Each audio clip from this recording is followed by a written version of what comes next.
Welcome to TV. నేను మీ తేజ. జగిత్యాల జిల్లాలో ఒక దారుణమైన సంఘటన జరిగింది. 21 సంవత్సరాలు ఉన్న ఒక యువతి ఫ్రెండ్స్ బాధపెట్టే విషయాలు తనను తిట్టారని చెప్పి ఆమె ఆత్మహత్యానికి పాల్పడింది. ఇది జరిగి వారం రోజులు అవుతుంది. రీసెంట్గా ఈ సంఘటన వెలుగులోకి వచ్చింది. అంటే ఈరోజు 5వ తారీఖు నాకు తెలిసి అర్ధరాత్రి వేళ ఆమె ట్రీట్మెంట్ తీసుకుంటూ చనిపోయింది. అయితే జగిత్యాల జిల్లాకు సంబంధించి జోబితాపూర్ అనే ఒక విలేజ్ దగ్గర కాటిపెల్లి నిత్య, తనకి 21 సంవత్సరాలు. ఇక్కడ హైదరాబాద్లోని కేపీహెచ్పి దగ్గర ఒక హాస్టల్లో ఉంటుంది, ఒక ప్రైవేట్ హాస్టల్లో ఉంటూ కూడా కాలేజ్కి వెళ్తుంది. ఆమె present engineering BTech third year చదువుతుంది. తనతో పాటు చదువుకునే తోటి విద్యార్థులు తనని బాధ పెట్టే విషయాలు, బాధపడే విధంగా తిట్టారు అని చెప్పేసి ఆమె ఆ విషయాలన్నింటిని కూడా మనసుకు తీసుకుని ఆత్మహత్యానికి పాల్పడింది. వాళ్ళు ఏమన్నారంటే, నీలాంటి దానికి ఎందుకు ఇంజనీరింగ్ సబ్జెక్టులు ఫెయిల్ అయిపోతున్నావు, నీకు అవసరమా ఇంజనీరింగ్? నీలాంటి పల్లెటూరు నుంచి వచ్చి ఇక్కడ ఇంజనీరింగ్ ఎలా ఎలగబెడతావు? ఇంకా చాలా ఉన్నాయి, ఇంకా చాలా విషయాలు కూడా మాట్లాడే ప్రయత్నం చేశారు. అయితే ఇదంతా కూడా జూలై 1న జరిగింది. తర్వాత ఆమె బాధపడిన తర్వాత జూలై 2వ తారీఖు ఆమె హైదరాబాద్ నుంచి విలేజ్కి వెళ్ళిపోయింది. జోబితాపూర్కి వచ్చేసింది. జగిత్యాల జిల్లా దగ్గర ఉన్న వాళ్ళ స్వగ్రామానికి వెళ్ళిపోయింది. దాని తర్వాత ఆమె చాలా బాధపడింది. పదే పదే వాళ్ళ ఫ్రెండ్స్ తిట్టిన ఏవైతే ఉన్నాయో ఆ విషయాలు దాని గురించే తలుచుకుంటూ చాలా కుమిలిపోయింది. ఇవన్నీ కూడా వాళ్ళ పేరెంట్స్ చెప్తున్న విషయాలు. ఆ ఫ్రెండ్స్ ఎవరో కాదు, వైష్ణవి అలాగే సంజన. వీళ్ళిద్దరూ కూడా సూటిపోటి మాటలతో చాలా చాలా ఇబ్బంది పెట్టారు. అందుకే మా కుమార్తె ఇలా ఆత్మహత్య చేసుకుని చనిపోయిందంటూ కూడా చెప్తున్నారు.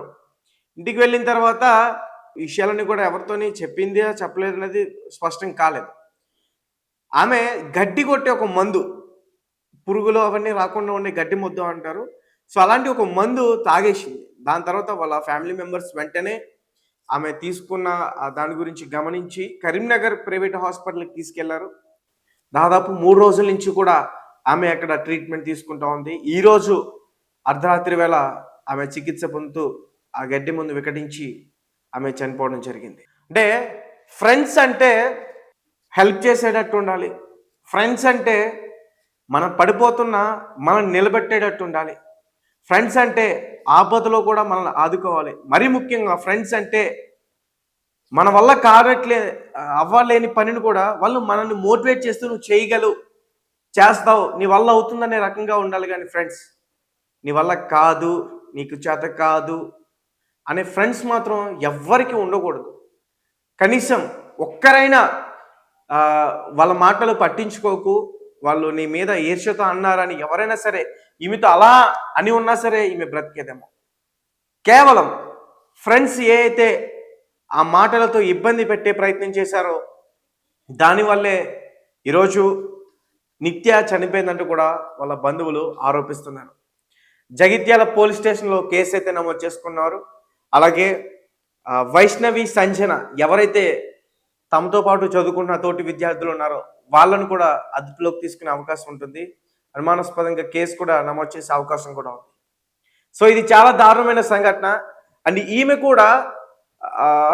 ఈమె చాలా అంటే సున్నితత్వం మనసుకు రాలనిపిస్తుంది. ఎందుకంటే ఒకవేళ వాళ్ళు అలా అనుంటే మనం దాన్ని చేసి చూపించాలి, అన్నప్పుడే ఫైట్ చేయాలి, తిరగబడాలి, అవసరమైతే కొట్లాడాలి, జుట్టు పట్టుకుని కొట్టుకోవాలి. అంతేకాని వాళ్ళు అన్నారు కదా నా వల్ల కాదేమో అని చెప్పేసి ఇలా ఆత్మహత్యకి పాల్పడడం అనేది చాలా చాలా రాంగ్ డెసిషన్. ఈ మధ్యకాలంలో ఇటువంటివి ఎక్కువగా అవుతున్నాయి. అండ్ రీసెంట్గా గవర్నమెంట్ జాబ్ రాలేదని ఒక అమ్మాయి సూసైడ్ చేసుకుని చనిపోయింది. ఎగ్జామ్లో ఈసెట్ ఎంసెట్ నాకు అంత ఐడియా లేదు, ఒక పాస్ ర్యాంక్ రాలేదని చెప్పి ఒక అబ్బాయి చనిపోయాడు. గవర్నమెంట్ ఎగ్జామ్స్కి ప్రిపేర్ అవుతున్న ఇంకొక అబ్బాయి చనిపోయాడు. వీళ్ళందరూ కూడా ఆత్మహత్య చేసుకుని చనిపోతున్నారు, తాము అనుకున్నది కాలేదని. అంటే ఎవరికి కూడా ఇప్పుడు ప్రజెంట్ పెద్ద పెద్ద పొజిషన్లో ఉన్న బిజినెస్ మ్యాన్లు కూడా చాలామంది 10th క్లాస్ కూడా పాస్ కాలే. వాళ్ళు 10కి 10 సార్లు అటెంప్ట్ చేస్తే ప్రతి ఎగ్జామ్ని కూడా ఫెయిల్ అవుతూ పాస్ అవుతూ దాని తర్వాత మంచి పొజిషన్కి వెళ్ళారు. సో ఇలాంటి వాటిని ఎవరు కూడా చెప్పట్లే. ఇప్పుడు ఫిజిక్స్ రాకపోతే ఫిజిక్స్ రాదు, ఫిజిక్స్లో వేస్ట్ అని చెప్పేసి మాట్లాడతారు. కెమిస్ట్రీ రాకపోతే కెమిస్ట్రీ రాదు, కెమిస్ట్రీ వేస్ట్ అని చెప్పేసి. ఒక్కొక్క వ్యక్తికి ఒక్కొక్క క్రియాశైలిక ఉంటుంది. అంటే ఒక్కొక్క వ్యక్తికి ఒక్కొక్క దానిపైన ఇష్టం ఉంటుంది. ఒకరికి స్పోర్ట్స్ అంటే ఇష్టం ఉండొచ్చు. ఇప్పుడు ఫిజిక్స్ గురించి పూర్తిగా తెలియనివాడు క్రికెట్ గురించి పూర్తిగా తెలిసి ఉండొచ్చేమో. ఎవ్రీథింగ్. సచిన్ ఎప్పుడు క్రికెట్లోకి వచ్చాడు, ఎప్పుడు రిటైర్ అయ్యాడు, సచిన్ సెంచరీలన్నీ ఇలాంటివి చెప్తాడేమో. న్యూటన్స్ లా వాటి గురించి చెప్పలేడేమో. అంటే ఎవరికున్న దానిపైన వాళ్ళ ఇంట్రెస్ట్ ఉంటుంది, దాని ప్రకారం వాళ్ళు వెళ్తూ ఉంటారు. సో ఇలాంటి సిచ్యువేషన్స్లో మనకి మంచి ఫ్రెండ్స్ ఉండాలి. క్రికెట్లో కావచ్చు, స్టడీస్లో కావచ్చు, ఇంకా దేనికైనా సరే. సో మంచి ఫ్రెండ్స్ ఉండాలి.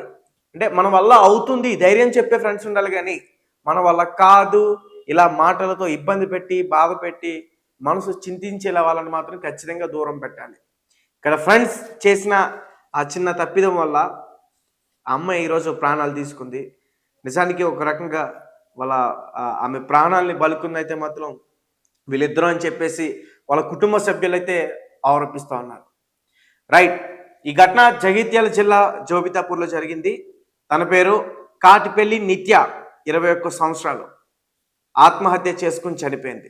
సో గాయస్, దీనిపైన మీ స్పందన ఏంటి? మీరేమని కామెంట్ చేస్తారనే విషయాన్ని మాకు ఖచ్చితంగా కింద కామెంట్ రూపంలో తెలియపరచండి. అండ్ తల్లిదండ్రులు కూడా మీ పిల్లలకి ధైర్యం చెప్పేటట్టు ఉండాలి. వాళ్ళు ఫెయిల్ అయిపోయారు కదని చెప్పేసి ఫెయిల్ అయ్యారని చెప్పి వాళ్ళని మాటలతో ఇబ్బంది పెట్టి కొట్టడం ఇటువంటివి కూడా చేయకూడదు. ఫెయిల్ అయిపోయిన ఏదైతే సబ్జెక్ట్ ఉందో దాన్ని ఎలా పాస్ అవ్వాలో టిప్స్ నేర్పిస్తే ఎలా పాస్ అవుతారో, ఒకవేళ కొంతమంది పేరెంట్స్ వాళ్ళకి కనుక స్టడీస్ లేకపోతే ట్యూషన్లో పెట్టాలి, సలహాలు తీసుకోవాలి, ఇలా మోటివేషనల్ క్లాసెస్కి పంపించాలి. ఇలా ఉన్నప్పుడు ఆటోమేటిక్గా ఒక చేంజ్ అయితే మాత్రం ఖచ్చితంగా వస్తుంది. అండ్ దాని గురించి కూడా ఎలాంటి జాగ్రత్తలు తీసుకోవాలి, అలాగే కాలేజెస్లో కూడా కౌన్సిలింగ్ సెంటర్స్ పెట్టాలి అనే దాని గురించి కూడా ఖచ్చితంగా మాట్లాడే ప్రయత్నం అయితే జరగాలి. అండ్ దీనిపైన మీ కామెంట్ ఏంటి మాకు ఖచ్చితంగా కింద తెలియపరచండి.